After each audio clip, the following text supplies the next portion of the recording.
நிலையில் தற்போது அவர்கள் அனைவரையும் ரிசார்ட்டில் தங்க வைப்பதற்கு தாவேகா திட்டமிட்டிருக்கிறது. தொடர்பான கூடுதல் தகவலோடு நம்முடைய சிறப்பு செய்தியாளர் நவீத் விவரம் என்ன? ஏன் ரிசார்ட்ல தங்க வைக்கிறாங்க? எத்தனை நாட்கள் இந்த பிளான்?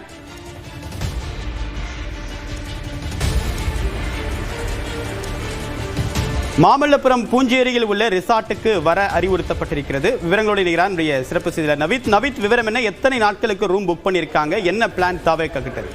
தேவா, தமிழக அரசில் இந்த தேர்தல் முடிவுகளானது இன்று வெளியாகி இருக்கிறது. குறிப்பாக தமிழகத்தில் பல்வேறு சட்டமன்ற தொகுதிகளில் தாவேகா முன்னிலை வகித்திருக்கிறது.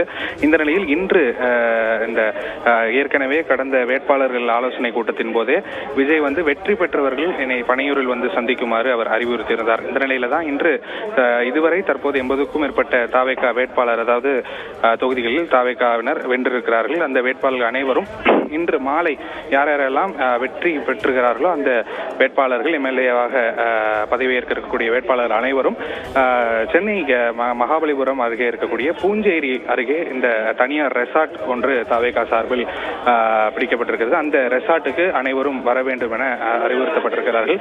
இங்கு வரக்கூடியவர்கள் அவர்களது செல்போன் அனுமதி இல்லை. அவர்கள் இந்த எந்தெந்த வேட்பாளர்கள் இங்க வராங்களோ அவங்களுடைய செல்போன் எல்லாம் அனுமதி இல்லை எனவும் ஒரு தகவல் என்பது தெரிவிக்கப்பட்டிருக்கிறது. குறிப்பாக இன்று வரக்கூடிய வேட்பாளர் அனைவரும் மே 8ஆம் தேதி வரை இங்கு இருக்க வேண்டும் எனவும் அறிவுறுத்தப்பட்டிருக்கிறது. இந்த தகவலானது தற்போது தாவேகா வெற்றி பெற்ற வேட்பாளர்களிடம் தெரிவிக்கப்பட்டிருக்கிறது. யாரெல்லாம் வெற்றி பெற்றிருக்கிறார்களோ அவர்களுடைய சான்றிதழ்களை பெற்ற பிறகு நேரடியாக இந்த பூஞ்சேரியில் இருக்கக்கூடிய இந்த தனியார் விடுதிக்கு அவர்கள் வர வேண்டும் என அறிவுறுத்தப்பட்டிருக்கிறார்கள். தேவா, விரிவான தகவலுக்கு நன்றி நவீன். ரிசார்ட்ல தங்க வைக்கப்படுகிறார்கள் தாவேகாவுடைய வேட்பாளர்கள். ஏன் இந்த முன்னெச்சரிக்கை நடவடிக்கை தேவைப்படுதுன்னு நினைக்கிறீங்க திரு ராம்கே? தண்ணி குடிங்க.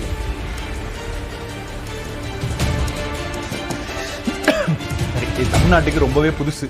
நம்ம பார்க்காத காட்சிகளை நம்ம பார்க்குறோம். நிச்சயமாக அந்த 108 காலையிலேருந்து 108லேயே அப்படியே ஃப்ரீஸ் ஆகிருக்குது. அப்படியே மேலையும் போல் கீழையும் போல் அப்படியே இருக்குது.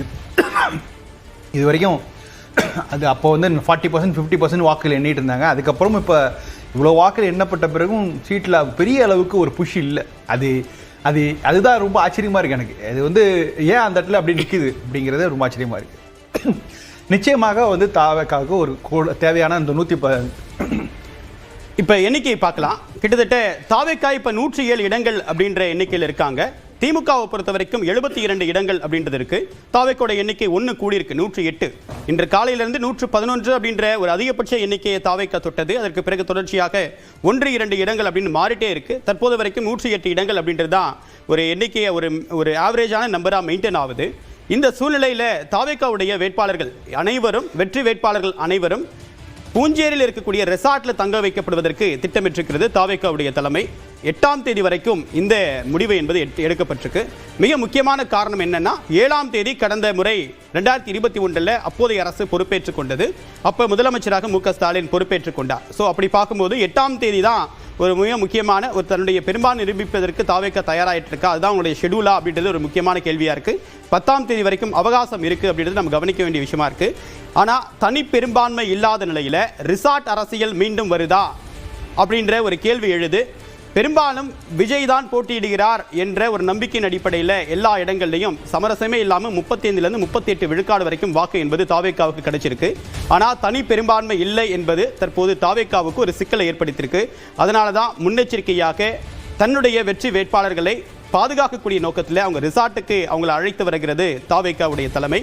இது ஒரு மிக முக்கியமாக 2017க்கு பிறகு நடைபெறக்கூடிய ஒரு முக்கியமான ரிசார்ட் அரசியல். 2017 இறுதியாக அதிமுகவுடைய அரசு பெரும்பான்மை நிரூபிக்க வேண்டும் என்ற ஒரு சூழ்நிலை ஏற்பட்டப்ப ஓபிஎஸ் சிபிஎஸ் 2 அணிகளாக பிரிந்திருந்தப்ப ரிசார்ட் அரசியல் தமிழ்நாட்டில் முதல்ல தென்பட்டது.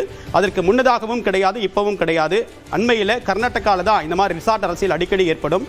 இப்போ ஆட்சி பொறுப்பு ஏற்கும் போதே முதல் முறையாக தன்னுடைய ரிசார்ட்டுக்கு தன்னுடைய சட்டமன்ற உறுப்பினர்களை வேட்பாளர்களாக வெற்றி வேட்பாளர்களை ரிசார்ட்ல தங்க வைக்கக்கூடிய ஒரு நெருக்கடி தாவேகாவுக்கு ஏற்பட்டிருக்கு. இது நெருக்கடியா இல்ல பாதுகாப்பு உணர்வா இல்ல முன்கூட்டிய ஒரு முன்னெச்சரிக்கை அப்படின்றதெல்லாம் பார்க்க வேண்டியிருக்கு. திரு ராம்கி, 18ங்கிறது மேஜிக் நம்பர். அந்த நம்பரை எட்டிடுவதற்கு இப்போ இன்றைக்கி தாவேக்காவால் இப்போ நீங்கள் பார்த்தீங்கன்னா அதே அந்த 107ங்கிறது மெயின்டைன் ஆகுது. எப்படி 100 இடங்களே கடந்துருவாங்க. ஆனால் அதுக்கப்புறம் என்ன சீட்ஸ் கிடைக்குங்கிறதுக்கான ஒரு உத்தரவாதம் இது இல்லை.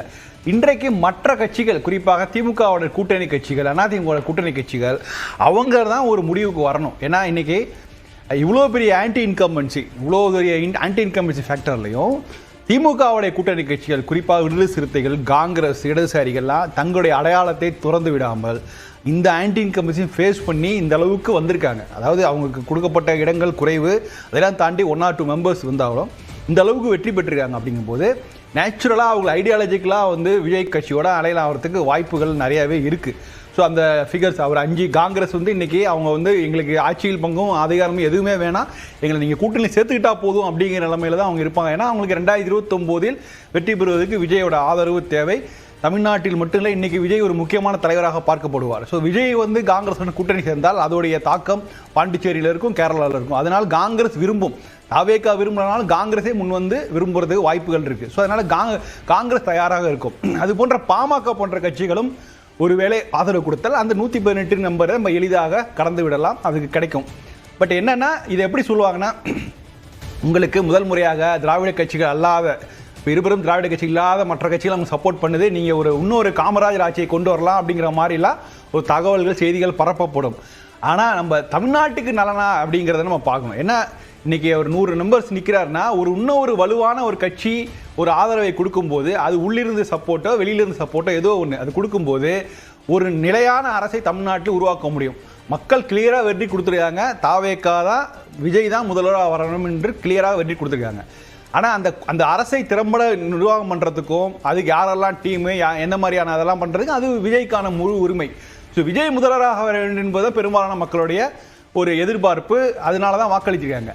ஸோ இப்போ ஒரு பெரிய கட்சி, அது திமுகவோ அதிமுகவோ உள்ள தாவேகாவுக்கு வெளியிலிருந்து ஆதரவு கொடுத்து சப்போர்ட் பண்ணால் ஒரு நிலையான அரசு தமிழ்நாட்டின் நலனுக்காகவாவது ஏற்படுத்தியாக வேண்டும்.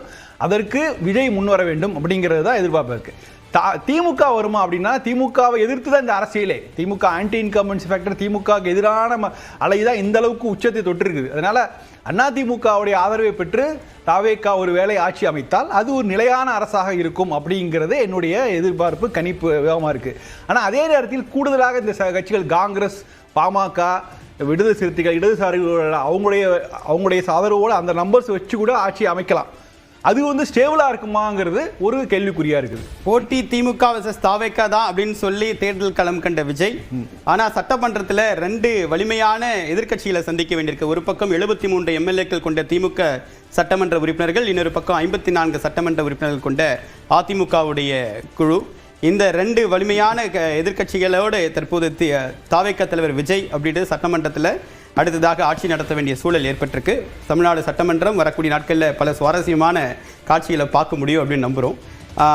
அண்மையில் ஒரு தகவல் வந்திருக்கு. தற்போது தாவேகா தலைவர் விஜயுடைய வெற்றிக்கு ராகுல் காந்தியும் பிரதமர் நரேந்திர மோடியும் வாழ்த்து சொல்லியிருக்காங்க. விஜயிடம் தொலைபேசியில் வாழ்த்து சொல்லியிருக்கிறார் ராகுல் காந்தி. அதே போன்று பிரதமர் நரேந்திர மோடியும் விஜய்க்கு வாழ்த்து சொல்லியிருக்கார். ராகுலுடைய வாழ்த்து அப்படின்றது உடனடியாக அது கூட்டணிக்கான ஒரு தொடக்க புள்ளியாக அமையுமா? உண்மையான காங்கிரஸ் எங்களோட தான் இருக்கு அப்படின்னு சொன்னதுடைய நீட்சியா இது? ஏற்கனவே கரூர் பின்னடைவுக்கு அப்புறம் ராகுல் காந்தி வாட்ச் சொன்னார். அப்போ அதுக்கு என்ன செய்தி கொடுத்தாங்கன்னா, அது ஒரு முதல்வரை கேட்டுக்கொண்டு அவருக்கு அப்புறம் ராகுல் காந்தி நம்முடைய பேசலாம். தொடர்ந்து நம்மளுடைய சிறப்பு செய்தியாளர் சுசித்ரா இணைகிறார். சுசித்ரா, விவரம் என்ன? தற்போது ராகுல் காந்தி பேசியிருக்காரு, என்ன பேசினாங்க, விவரம் என்ன? தேர்தல் முடிவுகள் வெளியாகி இருக்கும் நிலையில் தற்பொழுது ராகுல் காந்தி, எதிர்க்கட்சி தலைவர் ராகுல் காந்தி குறிப்பாக தாவேகா தலைவர் விஜய்க்கு தொலைபேசி மூலமாக தொடர்பு கொண்டு வாழ்த்தை தெரிவித்திருக்கிறார். குறிப்பாக கட்சியினுடைய செயல்பாட்டிற்கான ஒரு வாழ்த்தை இந்த தேர்தல் முடிவுகள் காட்டுவதாக அவர் விஜயிடம் தொலைபேசி மூலமாக தெரிவித்ததாக காங்கிரஸ் தலைவர்கள் தெரிவித்திருக்கிறார்கள். அது மட்டுமல்லாமல் மிக முக்கியமாக மேற்கு வங்க முதல்வர் மம்தா பானர்ஜி, தமிழ்நாடு மு.க. ஸ்டாலின் ஆகியோருடனும் தொலைபேசி மூலமாக அவர் இந்த தேர்தல் முடிவுகள் தொடர்பாக ஆலோசித்ததாகவும் தற்போது காங்கிரசுடைய மூத்த தலைவரும் எம்பியுமான ஜெயராம் ரமேஷ் எக்ஸ் தளத்தில் பதிவிட்டுள்ளதை முக்கியமாக பார்க்கப்படுகிறது. அதே போல பல்வேறு தலைவர்களும் இந்த தமிழ்நாடு மேற்கு வங்கத்தினுடைய வெற்றிக்கும் அதனுடைய அந்த முடிவுகளுக்குமான ஒரு வாழ்த்துக்களை தெரிவித்து வரும் நிலையில் பிரதமர் மோடியும் தற்பொழுது தன்னுடைய அந்த ஒரு தமிழ்நாடு தேர்தல் தொடர்பான ஒரு கருத்தை அவர் பதிவிட்டுள்ளது குறிப்பாக பார்க்கப்படுகிறது. மிக முக்கியமாக மக்களுக்கு நன்றி தெரிவித்து பிரதமர் என்ற ஒரு பதிவை எக்ஸ் தளத்தில் பதிவிட்டுள்ளார். அதே போல தாவேகாவுடைய